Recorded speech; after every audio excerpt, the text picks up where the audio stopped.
সর্বোচ্চ 3 minute oxygen ছাড়া লাশ হয়ে যাওয়া পৃথিবী নামক গ্রহের এই মানুষগুলির এত অহংকার কেন ভাই?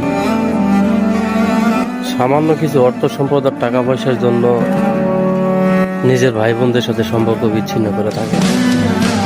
অথচ আল্লাহ পাক বলে যে যখন ভাই বোন একসঙ্গে গল্প করে তখন ফেরেশতাদেরকে বলে তোমরা সময়কে দাঁড় করিয়ে রাখো। তখন ফেরেশতা বলে কেন? তখন আল্লাহ পাক বলে যে পৃথিবী ছাড়া কোথাও আর ভাই বোনদের দেখা হবে না, কারণ মৃত্যুর পরে পৃথিবী ছাড়া আর কোথাও দেখা হবে না। কিয়ামতের দিন হাসরের ময়দানে জান্নাত জাহান্নাম কোনো জায়গায় আর দেখা হবে না। স্বামী স্ত্রীর সঙ্গে দেখা হলে হতে পারে এবং মা বাবার সঙ্গে দেখা হলে হতে পারে, কিন্তু ভাই বোনের দেখা কখনো হবে না। এই জন্য আল্লাহ পাক বলে যে তোমরা এই সময়কে দাঁড় করিয়ে রাখো।